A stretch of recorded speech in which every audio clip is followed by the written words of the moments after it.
investors and big corporations are buying almost 30% of the homes that are available for regular home buyers. Oh my God. Oh, yeah, yeah. So the gated community that we lived in, nice house, great neighborhood, whatever, is a company called Invitation Homes. So when we started looking for another house, once we figured out we wasn't gonna renew our lease, I promise you, I kid you not, Invitation Homes owned like 50% of the houses we were looking at. So is what she's saying is true. The big corporations are buying the fucking houses and driving the prices up. Now the house we was paying $1,700. When we first moved into that house, $1,700 a month. Do you know? This is like 5 years later. Now they're renting that house out for $3,100 a month. Shitting me, boy. Yeah, the corporations is big taking over, man. They driving the middle class workers out of homes into renting for the rest of their lifetime. And then they're renting them out, and therefore playing a pretty big role in setting these ridiculously high rental prices in places that don't normally have them. Oh, what's poppin', GE? Gangs, your boy, Foosh Nigga, back with another reaction video. Check this out, man. Shout out to everybody that sent me this video in my Instagram DM, you feel me? Make sure, I'm going to put this right here. Go follow this, Foosh Nigga _ENT, man. Tap in with your boy. Send me a link to a video that you want me to react to or you think I would like to react to. Send that my way, man. We're going to tap in and we're going to do it, you feel me? But we about to get into a video, man. You know, plenty of them on the channel. Make sure I do have a playlist of all the reaction videos. So make sure you watch the video to the end. At the end of the video, tap on that playlist, run it down, watch the videos, man. You're going to laugh your ass off. You might cry. You might get mad or some shit. You feel me? But they there for you. And we about to tap into it, man. People are hurting. People are hurting bad. So we about to get into a video of people are can't afford their rent. You got grown people 27, 37, 47, 57 getting roommates and shit. You know what I'm saying? Like, that's how bad it's gotten. Like, bro, you leave your house, when you leave your parents' house, your plan is to never live with another grown person unless you go to college or some shit. Like, that's different. But when you got a family and you got to have roommates, bro, that's when you know it's bad. You feel me? We about to tap into this video, man. Make sure you subscribe to the channel if you're new. If it's the first time around there, man, go ahead, check out the channel. Hit that playlist, like I said. Then you're going to want to subscribe. Or you want to subscribe now because you know we're going to turn up. You came over to the GE gang going, grind every day, going after new goals, man. If you about that, motivation, inspire. If you're trying to better your life, man, we all about that. We laugh, we cry, we talk about some shit. We in this living room together watching this shit. And, you know what I'm saying? So, we hold each other accountable, man. We just try to laugh at our pain and laugh at other people's pain. And we just try to have fun, man. What the fuck else we gonna do? Complain? We ain't complaining, man. We just figuring this shit out and maneuvering through this world the best way we know how. We gonna get to it, and that's just what it is. Ain't no ifs, ands, or buts about it. So let's go ahead and tap into the video and find out what their problem is so we can do our correction and make sure we ain't in this goddamn situation. To LA, and we were surprised by prices of living here. So how much does it cost to live in LA as a family of 2 plus 1? We have a fair friend. We just moved to a new apartment, nice building, rooftop, barbecue area, pool, gym, parking. It is 1 bedroom. We paid $2,500. We used to pay extra $100 a month for the cat. Here it is rent-free. We pay $90 for electricity, $65 for the internet. $200 a month would go towards paying mobile bills and subscriptions, $700 for health insurance. We haven't got our car yet, so we have some transportation expenses. Usually rent a car at the weekends. It is around $200 a month. So I'm confused because it just seems like you guys are doing A-okay. You renting cars on the weekends. You're able to pay for your cat. You're doing shit. Yeah, I mean, you ain't living in no rundown shit, and it's LA. So it seems like you guys are doing good. But I will say shout out to my company though, man, because she just said they pay $700 a month for insurance. And I don't know. Matter of fact, I thought she was talking about health. If she's talking about health insurance, shout out to my job because they pay 100% medical. I came from a job where they were trying to charge me $400 per child. I'm like, sir, I won't be able to fucking live. If my check is $1,600 and I put 3 of my kids on there, I can't pay rent, sir. So shout out to this job, and I've been at this job for 11 years, 100% medical. Man, sometimes you stay at a job just for the medical. Not only do I get paid a great amount of money, I got good benefits. I ain't gonna lie to you. I ain't gonna cap. I ain't gonna cap about that. I ain't gonna lie to you. But I don't know if she's talking about car insurance or health insurance. But either way, it seems like they doing okay to me. I ain't heard nothing so far that'll make me be like, eh. On weekdays, we use Uber or public transport. It is extra $100 a month. Groceries is around $800, eating out $600, and we spend on shopping about $500 a month. Gym costs $94. So in total, the cost of living is about $5,800 a month. Our lease is up at the end of this month, and we just found out that our rent is going up by $250 per month. Let's talk about it. Okay, so here are the options. So obviously we can just stay, we can take the renewal, stay where we are. Now, technically we can afford it, but things are tighter financially for us right now. And I don't feel like super comfortable with the increase. I know that it would put us in maybe a less than ideal financial spot, not like a dangerous spot, but just like an uncomfortable spot. The reason for that is that my partner is currently looking for a new job. They are not getting enough hours at their job. And so they're in the middle of that job search. So they're making less money than usual. And I'm also making less money than usual because I've essentially had to put my business on hold because of my book. So I'm writing a book right now. Well, it's written, but I'm editing it, I'm promoting it, it's coming out in January. So that is taking like so much of my time and energy, and it's important. Like I want to focus my time and energy on that. But because of that, I've had to take a step back from my business. So a lot of my income streams are just not happening right now. So we're both making less money. So this increase is like, it's a lot. And it doesn't feel super great. Okay, now option B is that we don't take the lease renewal and we just move to a new place. The issue is that our lease expires at the end of this month. So basically we'd have to find a place for October 1st and move in by October 1st, which is an insane turnaround. And I do not think that I can mentally handle a move right now. Like I am in a very precarious mental state right now. Hold on. So let me ask you this. I have moved a good amount of times in my life, right? So you either take the $250 increase in rent a month, or if you move, you got to pay a deposit, first and last month rent, this and that. You're going to spend a couple thousand just moving to save $250 a month. Now, I might not be the smartest motherfucker in the bunch, but she already don't want to move because it's hectic, which we all know moving is hectic. You end up procuring shit in your house. You be like, bro, I didn't know we had all this shit, bro. Like, god damn. You fill up the big goddamn U-Haul. So instead of paying it sometimes, bro, like, and I'm not going to lie to you, we lived in a gated community and we did a renewal and they raised our rent like after the first 3 years shit started going up. We wasn't going to renew. Then we was like, man, it ain't worth it, man. We're going to renew. So we did it 2 years in a row. We renewed. The third year, they shot the fuck up. We had to get up out of there. And I ended up paying like $5,000 to move into our next shit. You feel me? But it ain't cheap either way. But if it's only going up $250 opposed to paying $5,000, $6,000 to move into a spot, man, that's $6,000 that you're going to pay over the course of, I don't know, a good number of goddamn months. You're going to be straight where you at.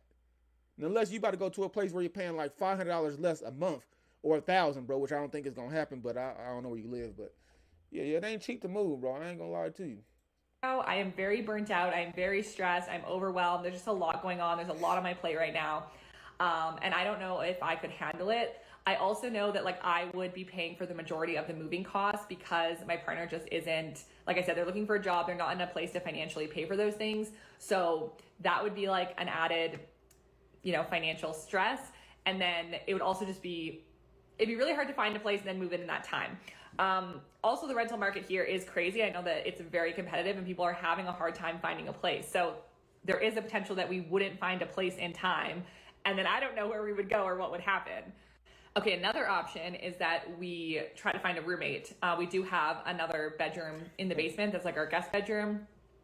There is a bathroom down there and everything. So we could rent out another bedroom or like split it like three-way roommate situation where like, me and my partner pay 2/3 and they pay 1/3 or something like that, which would obviously help with the financial burden a lot. Quick side note, this is just me, but I can't have no stranger moving in my house, bro. I don't care. I don't care if I know you, but if I don't know you, living in the basement, I don't care. I don't want nobody roaming in my shit that I don't know. I don't trust nobody. That just might be me from being in LA and have to be on a swivel all the time, PTSD type. But I ain't having no stranger live in my house, not even to help me pay my rent. I'll suffer and pay that by myself. That's just me, though. Lot, but I think people know, like, once you've gone from living with a roommate to not living with a roommate, it's, like, hard to go back. But, I mean, not that I would let that stop us. Like, I definitely would be open to having a roommate, but I think it's just about, like, finding the right person that's going to, fit with us and like not be super disturbing to our lifestyle, because I work from home. So it has to be the right fit. And the last kind of, I guess, option is that I just start making way more money to compensate for the difference. And I could revitalize some of my business income streams to try to do that. The only issue with that is that it is taking away from the work that I'm putting towards the book.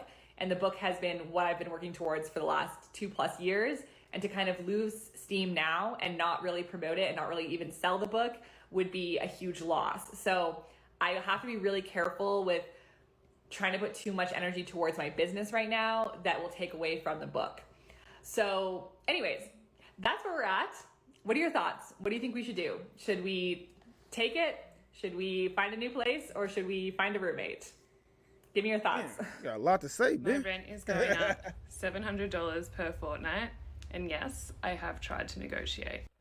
I said, just confirming that you're wanting to increase the rent by a total of $700 per fortnight. That's a considerable and confronting increase for a 3-bedroom house, shaking out to be an extra $230 per room. We'd love to come to a solution that reflects both the current market and the current financial pressure that inflation is having on us tenants. We are hoping this is negotiable and that you can revise the offer. Real estate agent wrote back. She said, I can try and negotiate with the landlord, but what are you proposing as a counteroffer? Then she said, please note that the rental market is strong at the moment and we would be able to achieve the increased amount should the property be re-advertised at the moment.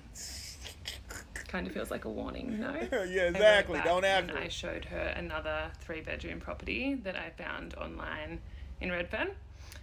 I said that this one is nicer and has 3 bathrooms, whereas our place only has 2 bathrooms. That one was on the market for $2,300 per fortnight, but what our landlord wants was $2,600 a fortnight. And then I said, given those differences, we believe that $2,100 for our property is fair per fortnight. This is still a considerable increase of $200 a fortnight, but let me know if you have any other comparable options on the market. A little over an hour later, she comes back and she says, I've spoken to the landlord and unfortunately he was very stern about not negotiating the increase. The rent has been cheap for quite some time and we are confident that we could relet the property at the increased amount. Sorry I couldn't be a bearer of better news. Wouldn't she have known that? Let me confirm something for you. Hold on. Somebody tell me what, I'm assuming fortnight means a month, wherever she's from. It just was throwing me off. She's saying fortnight. Like, I'm assuming $2,300 a month. I know it ain't a week. I know it gained to be 2 weeks. So I'm assuming fortnight is every month. Assuming she's from the UK or something. It's too damn high. So here's what's up, and here's why. The median asking rent in the U.S. surpassed $2,000 for the first time in May. That's up 15% from a year ago, and 30 to almost 50% in some cities. This next stat makes me ill, but the median rent in Manhattan just went up to over $4,000 a month at a time when landlords require a gross income of 3 times the rent. That's a lot of cutting back on avocado toast. So what exactly is going on? Number 1, city dwellers like me that left to live with family early in the pandemic are now back and they're looking for places on their own. But inventory is down thanks to a shortage of both materials and workers. It's classic supply and demand. Number 2, the housing boom of 2021. It priced out a lot of people and now more are forced to rent. Number 3, landlords are now raising the rent significantly following the freezes of the last 2 years. No joke, this is a text from a good friend of mine who just received his new lease. What? Insane. Number 4, in the Sun Belt, where millennials have been flocking, investors and big corporations are buying Almost 30% of the homes that are available for regular home buyers. Oh my God. Oh, yeah. So the gated community that we lived in, nice house, great neighborhood, whatever, is a company called Invitation Homes. So when we started looking for another house, once we figured out we wasn't going to renew our lease, I promise you, I kid you not, Invitation Homes owned like 50% of the houses we were looking at. So is what she's saying is true. The big corporations are buying the fucking houses and driving the prices up. Now the house we was paying $1,700. When we first moved into that house, $1,700 a month. Do you know? This is like 5 years later. Now they're renting that house out for $3,100 a month. shitting me, boy. Yeah, the corporations is big taking over, man. They driving the middle class workers out of homes into renting for the rest of their lifetime. And then they're renting them out, and therefore playing a pretty big role in setting these ridiculously high rental prices in places that don't normally have them. I'm honestly so upset. Living in America is freaking ridiculous right now. There are people choosing whether they want to have Christmas gifts or pay their rent, and that might not be different from any other year. 2 to 3 grand on average. You need to make 2 to 3 times that. $9,000 a month. How many people with regular bachelor degrees are even making that? No one. Not a lot of people. No one wants to live with roommates. That's not the answer. Everybody deserves a safe and clean space. There's no reason why so many people should be roommating, or you can't even buy yourself your own house.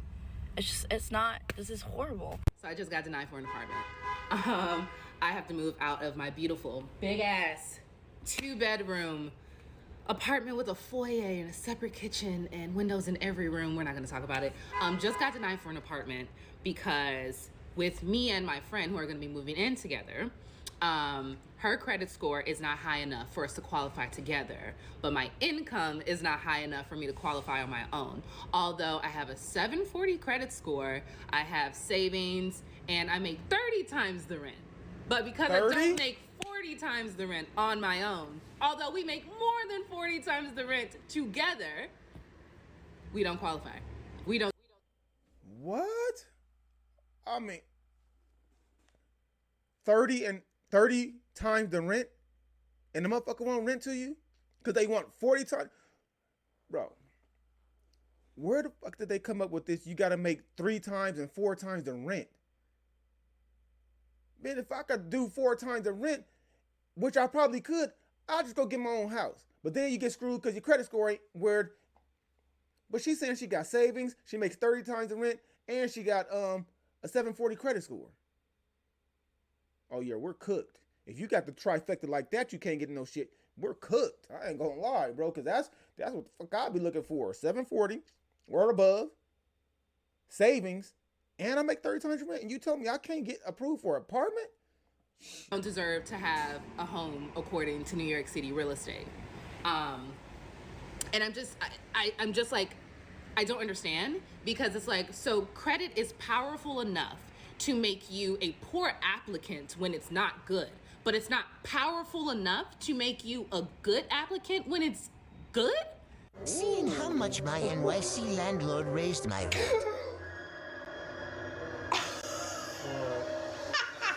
What just happened? Guess how much they raised our rent? Moved over here to my Guess. Wait, do you remember how much it was when we signed the lease? Signed for 23. first late night show. $4,000.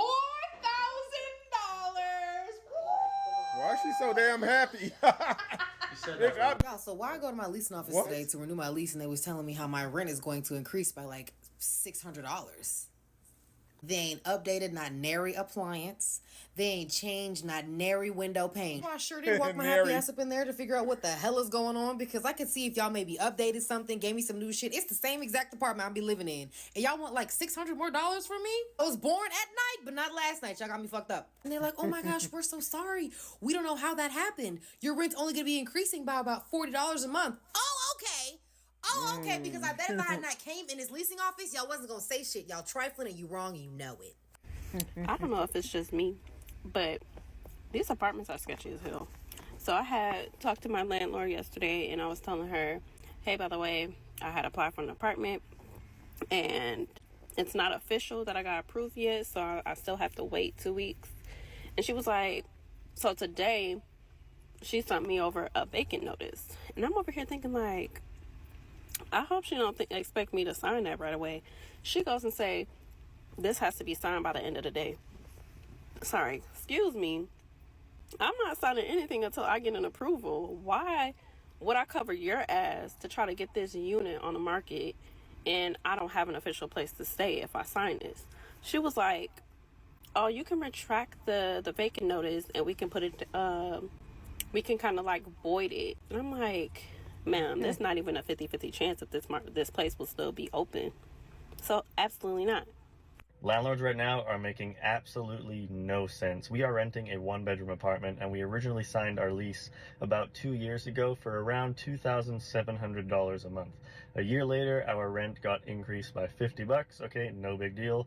We re-signed. And then we got our proposal letter about a month ago stating our rent would increase to almost $2,900 a month. So we sat down, talked about it, realized this was ridiculous for a one-bedroom apartment because we could pay an extra couple $100s and get a completely remodeled 2-bedroom apartment. We told them no thanks, we will not be renewing our lease, and now we're probably moving into a 2-bedroom sometime next week.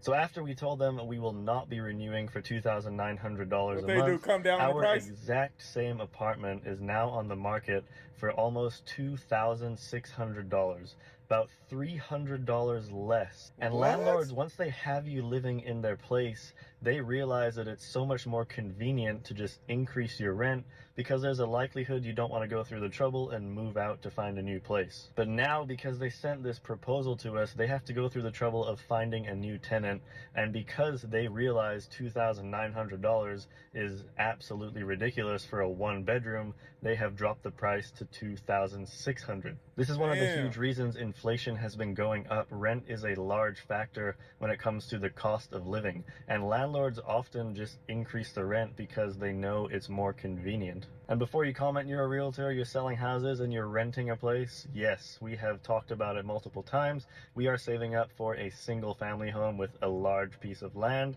and as of right now, you need to make about $350,000 a year in order to afford the house that we want. We do not want to move into a condo or a townhouse. We are saving up for a larger home. And as of right now, I definitely am not making that much money. So yes, we are going to be renting in the near term, probably for another 2 or 3 years. But the situation had me thinking, maybe if you are getting an increase in your rent, maybe just say you're not going to renew, tell them you're going to be shopping for other places. Once your apartment comes back on the market, just apply for it again, because we could save $300 just by staying put. Let me know your thoughts in the comments. Has this happened to you, and what would you do in this situation? Recently applied for an apartment complex. The qualifications were so absurd. So at one point, they're trying to qualify me with my savings, and they're like, yeah, you know, it's not 3 times the rent for the entire term. Do you know what that means? Take your rent, times it by 3, and then times it by how many years you're signing for. 2 years? Yeah, times that by 2. That's what they want in your savings. I looked at them like, I'm pretty sure if I had that amount in my savings, I wouldn't be here. Right. Like, I probably would be buying a house. Right. Maybe even buying an apartment complex with how much money you want in my account. Damn. My rent just went from $1,360 to $3,900 a month. What? Ain't no motherfucking way. Over $2,000? Also, I'm sick. Happy spring equinox. Wow. Oh, that's crazy. I ain't gonna lie to you. I mean, yeah, I've dealt with this shit. I've dealt with it, so I ain't gonna act like I'm surprised. I've dealt with it. It's still a problem now. Like I said, my homeboy just moved to a house. They wanted $2,500 for that. Good thing about that is they let him pay the rent weekly. You know what I'm saying? So he's dropping $500 a week. He ain't paying that lump sum all in once. So that's great for companies that let you do something like that. But bro, I've been in that situation. It's not a fun situation because it costs thousands and thousands of dollars to move. You know what I'm saying? On top of, and that's not even with the U-Haul and the gas and all that type of. That's just the first, last, and whatever the holding shit is, whatever, you know what I'm saying, the down payment and whatever, you know what I'm saying. But the amount of money these people want you to have in your savings, or the amount of money they want you to be making just to rent an apartment from it's an apartment, man. I'm not buying a condo. You know what I'm saying? I'm not buying a house. Why you want me to have $100,000 in my savings? If I had that, I damn sure wouldn't be here right now. And yes, these big corporations are driving up the prices. Yes, we're in inflation right now, so that don't help either. You got people living in their cars. You got people living in storage units. And you got people that's selling their houses and getting RVs and living in their RVs, which is something I would actually do. I ain't gonna lie to you. They got some big RVs and some nice ones that look like houses on the inside. The sides come out, big living rooms. Like, I mean, shit, some of them nicer than houses. But it's crazy what's going on to the American people, bro. The shit that we got to do just to live comfortably or just to live okay, this shit's getting out of control, bro. I ain't going to hold you. I don't know where it's going. I'm just trying to make sure I'm prepared because I'm not going to act like I don't see it, but it's nothing I can do about it, right? So I'm trying to prepare myself so I can maneuver in this motherfucker the right way. I don't want to get caught lacking, and you're not going to catch me homeless. You're not going to catch me, kicked out or whatever. I got to make sure I'm good. So hopefully these videos are making us aware and you aware that don't act like it can't happen to you. Don't act like you can't get laid off. Don't act like your rent can't go up $1,000 and I can't afford that. You got to get out. Start making them adjustments. I don't care what it is, man. Get into crypto. Get into some stocks. Have some money grow. While, you know what I'm saying? While just sitting there growing in your sleep type. Get a couple side hustles. Come on, man. I'm doing it. That's why I can sit up there and say that. I ain't just talking out the side of my ass. I'm doing all of that. I got crypto. I got stocks. I got a side hustle. I do YouTube. I do DoorDash. And I have a 9-to-5 job. Well, it ain't a 9-to-5. It's really a, you know what I'm saying? I work 13 hours a day. You know what I'm saying? I'm not going to complain. The only thing I do is make my adjustments because them motherfuckers don't give a fuck about us. And they're not going to make sure we're good. They don't care about our family. They don't care if our kids get kicked out in the street. They don't care. So I have to care. But you ain't about to catch me lacking. I ain't going for it. So I'm learning from these videos, just like I hope you are. If you are, and if you enjoyed the video, give it a like, man. Share the video. Subscribe to the channel if you're new. Don't leave here without subscribing to that channel, man, because I know you like the content. You feel me? The playlist for the reaction video is going to be at the end of this video. Make sure you go tap in, scroll down, go through them videos. About 20 of them in there, man. You're going to enjoy them. The shit we talk about is real shit, everyday struggle shit. This is what we talk about. This is what we do. We're blue-collar workers. We're middle-class people. You know what I'm saying? Yeah, straight like that. It's your boy Foos Nigga, man. We're going to work on that next video, man. On the way, man. We ain't stopping. Ain't nothing stopping the motion, man. My hustle is strong. My grind is strong. If I can work 80 hours a week for somebody else, I damn sure can put the work in for myself. That's just where I'm at with it. It's your boy Foos Nigga, man. I hope you do the same. And motivate, inspire. That's what we on. Yeah, if you're on that type of time, join the GE gang. Grind every day, going after new goals. Your boy Foos Nigga, man. We out this motherfucker. Gone.